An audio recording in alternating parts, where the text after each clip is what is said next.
অতি কিছু পত্র আমাকে দাও আমার গোবিন্দ সেবার জন্য। তারপর আপনি চয়ন করবেন, চয়নের ক্ষেত্রে বলবেন কি, বৃন্দা ওই তুলসী দেব্যই প্রিয়া ওই কেশবশ্চ বিষ্ণু ভক্তি পদে দেবী সত্যবত্যই ও নমঃ। এবার যদি আপনি বলেন যে মা তুমি তো বলছো ঠিক আছে, আমার তো ওটা মুখস্থ নেই, আমি বলতে পারবো না, হতেই পারে। কি বলবেন তখন? হরে কৃষ্ণ কৃষ্ণ কৃষ্ণ হরে হরে, হরে রাম রাম হরে হরে। এটা বলতে পারবেন তো? নিতাই গৌর হরি বল হরি বল। এটুকু বলে আমার বৃন্দা দেবীকে প্রণাম করি, পত্র চয়ন করবেন। এই তুলসী বৃক্ষে যেখানটা থেকে মঞ্জুরি উৎফলিত হয়, মানে মঞ্জুরি যেখানটা হয়, দেখবেন ওই অংশটা খুব নরম হয়, হ্যাঁ, আর ওই অংশের পাতাগুলো খুব সুন্দর দেখতে হয়, একদম লোভনীয়, মানে এক্ষুনি গিয়ে তুলে নি। আর ওই অংশের পাতাটা তুলতে গিয়ে ওই যেখানটা থেকে মঞ্জুরি আসে ঠিক ফুলের মতো দেখতে হয়, ওই অংশটা ভেঙে যায়, যায় না? প্রায় সবাই হাতেই ভেঙে যায়, যায় তো?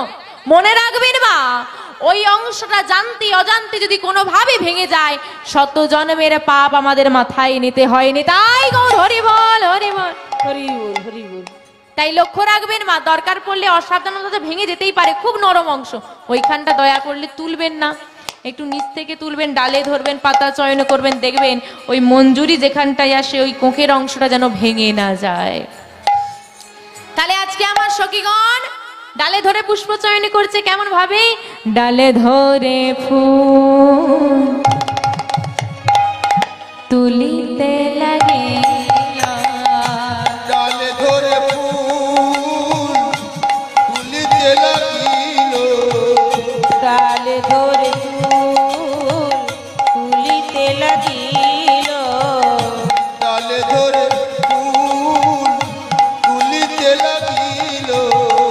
ললিতা বিশাখা সখী তারা মরি রে, ললিতা বিশাখা সখী তারা মরি রে, ললিতা বিশাখা সখী তারা মরি রে, ললিতা বিশাখা সখী তারা মরি রে। সাজাবে বলে সাজাবে বলে, সাজাবে বলে, কুঞ্জ সাজাবে বলে, মনের মতো পুষ্প তোলে, কুঞ্জ সাজাবে বলে, মনের মতো পুষ্প তোলে। সাজাবে বলে। সুন্দর করে পুষ্প চয়ন করে এনে রাধা রানীর কাছে ধরেছে। হ্যাঁ রে রাধে, এই দেখ দেখ দেখ, তোর বধূর জন্য কত সুন্দর পুষ্প চয়ন করেছি। এত সুন্দর পুষ্প যখন চয়ন করেছিস বিলম্ব করছিস কেন? সুন্দর করে কুঞ্জ সাজিয়ে ফেল। চলুন আমরা সবাই মিলে আজকে আমার গোবিন্দের জন্য একটু ধ্বনি করো তালি দিয়ে কুঞ্জ সাজাবো। চলুন। মনে চায় প্রাণে চায়, মনে চায় প্রাণে চায়, আমি দিলে চাই যারে তোমরা কুঞ্জ সাজাও গো,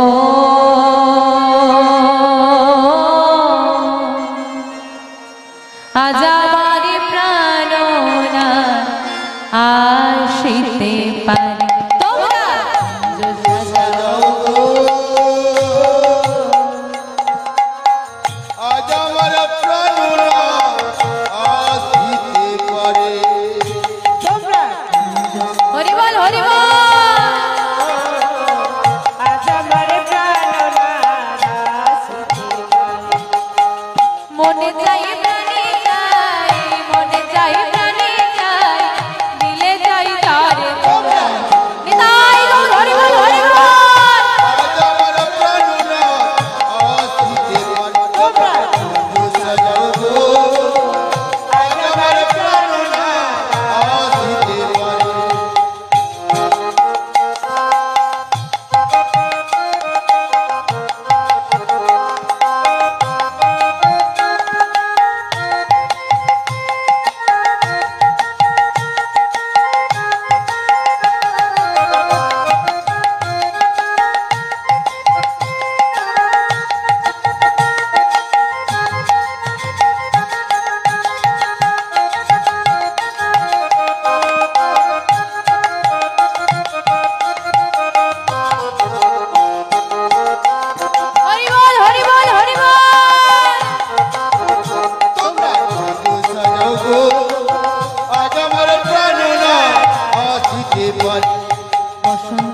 সময় কোকিলা ডাকে কুহু সুরে, বসন্ত সময় কোকিলা ডাকে তুষারে, বসন্ত সময় কোকিলা ডাকে কুহু স্বরে, বসন্ত সময় কোকিলা ডাকে তুষারে।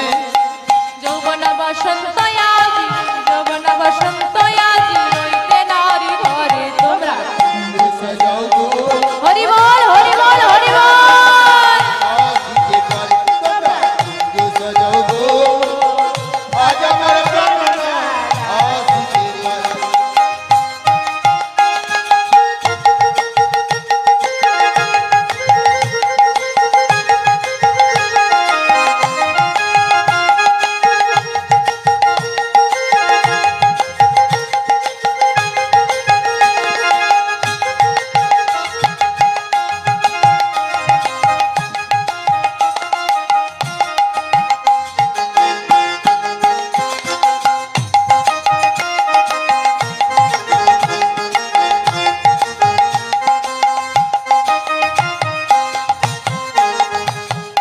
আতর গোলা চুয়া চন্দন ছিটাইয়া দাও ঘরে, তোর গোলা চুয়া চন্দন ছিটাইয়া দাও ঘরে, হাতে গোলা চুয়া চন্দন ছিটাইয়া দাও ঘরে, তোর গোলা চুয়া চন্দন ছিটাইয়া দাও ঘরে। সাজাগো ফুলের বিছানা, সাজাগো ফুলের বিছানা, পবিত্র অন্তরে তোমরা নিতাই গৌর হরি বল হরি বল। আসিতে পারে তোমরা কুঞ্জ সাজাও গো, আজ আমার প্রাণনা আসিতে পারে। আসিলে বাসিতে পারে ভরসায় অন্তরে, আসিলেও আসিতে পারে ভরসায় অন্তরে, আসিলে বাসিতে পারে ভরসায় অন্তরে। আসিলেও আসিতে পারে ভরসায় অন্তরে। বৈষ্ণব কবির পাইলে জন ছাড়িয়া দিতে নারে আহা, সাজাও গো, আজ আমার প্রাণনা নিতাই গৌর প্রেমানন্দে হরি বল হরি বল।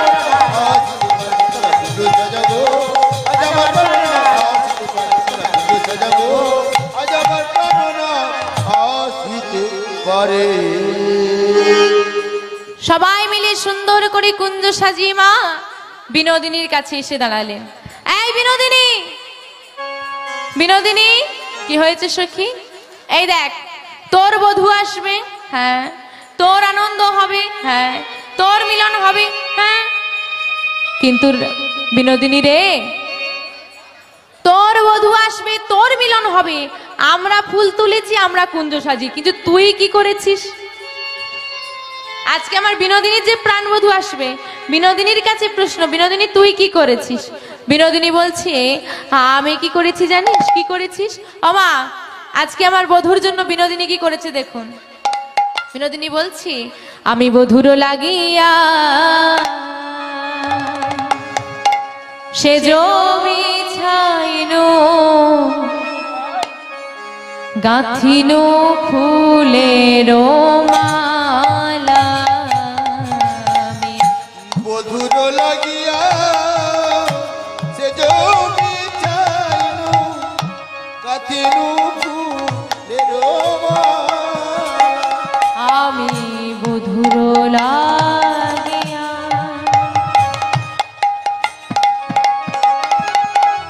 সে জমি ছাইনো গাঁথিনো ফুলের মালা, বধুর লাগিয়া সে জমি চাইনু কাথিনু ফুলের মালা। তাম্বুল সাজিনু দীপ জ্বালাইনো আমার মন্দির হইল আলা, তাম্বুল সাজিনু দীপ জ্বালাইনু মন্দির হইল আলা। তাম্বুল সাজিনু দীপ জ্বালাইনো মন্দির হইল আলা।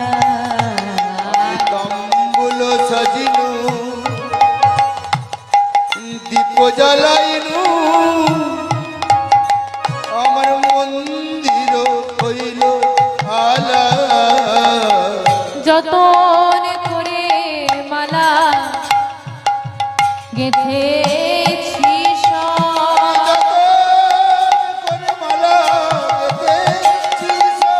যতন করে মালা গেথেছি প্রাণবধূর গলায় দেব বলে প্রাণবধূর গলায় দেব বলে আমার প্রাণবধূয়া এলো না রে আমার প্রাণবধূয়া এলো না রে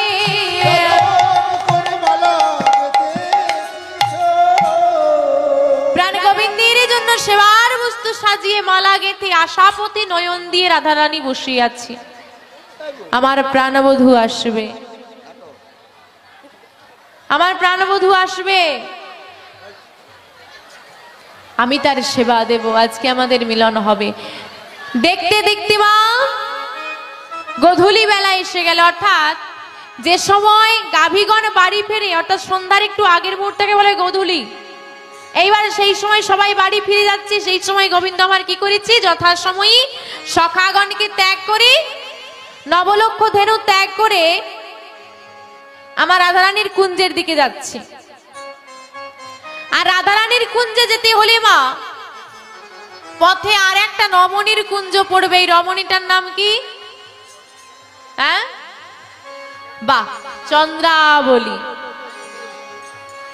পুরোর পথটা বেশ ভালোই আসছিল গোবিন্দ ওই চন্দ্রাবলীর ঘরের আগে আর যেতে পারছে না দাঁড়িয়ে আছে এইবার কি করে যাব কেন না চন্দ্রাবলী মাধবকে ভালোবাসে সে যদি একবার দেখতে পাই গোবিন্দ তার বাড়ির পাশ দিয়ে যাচ্ছে তাকে তার কুঞ্জে নিয়ে চলে যাবে কিন্তু আজকে যে চন্দ্রাবলীর হাতে ধরা পড়লে চলবে না আজকে আমাকে যেতে হবে রাধারানীর কুঞ্জে তাই কিছুতেই প্রাণ গোবিন্দ বুঝে উঠতে পারছে না যে কি করে আমি পথটা পার করে যাব হ্যাঁ এই দেখো দেখতে দেখতে সন্ধ্যা হয়ে গেছে একটু অন্ধকার মতো হয়ে গেছে তো আমি যদি আমার চরণের নপুরটা খুলে ফেলতে পারি এগো নপুর খুলে ফেললে আর শব্দ হবে শব্দ হবে না চুপি সারে চলে যাব কেউ দেখতে পাবে না এই মনে করে গোবিন্দ আবার খুলে ফেলেছে চরণের নপুরটা খুলে ফেলেই আঁচলে বেঁধে ফেলেছে আহা আর শব্দ হবে না আর কেউ আমাকে ধরতে পারবে না কিন্তু নপুর বেঁধে নিলে কি হবে মনে মনে ভয় যদি বাইরে চলে আসে কি হবে কি গো মা আমার বাড়ি থেকে তো আমি যে কোনো কারণে বাইরে আসতে পারি ঘরে ভালো লাগছে না একটু বাইরে থেকে ঘুরে আসি বাইরে আসতেই পারি তো গোবিন্দের মনে ওই ভয় যদি কোনো কারণে চন্দ্রাবলী বাইরে আসে তখন কি হবে এইবার মনে বড় ভয় জেগেছে এবার দেখবেন আমাদের যেদিকটায় ভয় থাকে আমরা সেদিকে তাকিয়ে থাকি তাই না তো গোবিন্দ কি করেছে চরণের নপুরটাকে হাতে শক্ত করে চেপে ধরে ওই চন্দ্রাবলীর কুঞ্জের দিকে তাকিয়ে তাকিয়ে আসছে কেমন ভাবে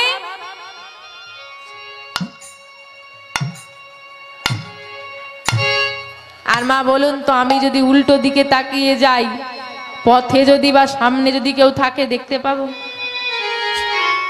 উল্টো দিকে তাকিয়ে আছি সামনে কেউ থাকলে দেখতে পাবো না গোবিন্দ আর কি করবে দেখতে পাইনি সামনে একজন ছিল তাকে গিয়ে একেবারে ধাক্কা মেরেছে যাকে যার সঙ্গে ধাক্কাটা লেগেছে সেও একটা রমণী রমণী মানে মেয়ে এবার বলুন তো এবার মেয়ে মানুষদের একটু ভয় বেশি তাই না তো অন্ধকারে যদি তাকে কেউ ধাক্কা মারে সে তো চিৎকার করবে এবার সেই রমণীটা চিৎকার করে উঠেছে কে কে কে কে কে যেই না চিৎকার করে উঠেছে মাধব মনে মনে চিন্তা করছে ও চিৎকার করার জায়গা পেলে না চন্দ্রাবলীর ঘরের সামনে চিৎকার করছো যদি বাইরে চলে আসে কি হবে তাই বিলম্ব না করে গিয়ে মাধব কি করেছে ওই রমণীটার মুখটা চেপে ধরেছে চুপ যেই না মাধবের যেই রমণীটার মুখটা চেপে ধরেছে রমণীটাও আর বিলম্ব না করে মাধবের হাতটা চেপে ধরেছে কে আমার মুখটা চেপে ধরলো আমাকে দেখতে হবে না, তাহলে হাতটাকে ধরে যদি ছুটে পালিয়ে যায়। যেই না হাতটা ধরে ফেলেছি অমনি চিনতে পেরে গেছে, মাধব তুমি? তাহলে মা মাধবকে চেনা গেল, তাহলে মেয়েটাকে অন্য কেউ নয়, যার ভয় পাচ্ছিল চন্দ্রাবলীর ভয় পাচ্ছিল, তো ওই চন্দ্রাবলীর একমাত্র সখী পদ্মার সঙ্গে ধাক্কা লেগেছে। সর্বনাশ, যেখানে বাঘের ভয়। এইবার পদ্মা বলছে, মাধব তুমি এই সময় কোথায় যাচ্ছ? পদ্মা, আমি একটা কাজে যাচ্ছিলাম, দেখি তুমি আমার পথটা ছেড়ে দাও তো, আমি তাড়াতাড়ি চলে যাই। দাঁড়াও দাঁড়াও দাঁড়াও, এত তাড়া কিসের, একটু দাঁড়াও। ও মাধব, সচরাচর তো তোমার দর্শন পাওয়া যায় না, তা আমি যখন তোমার দর্শন পেয়েছি আমার সখীকে একটু ডাকি, সেও তো দর্শন করুক। সর্বনাশ, তুমি দর্শন পেয়েছো আবার সখীকে ডাকাডাকি করো কেন?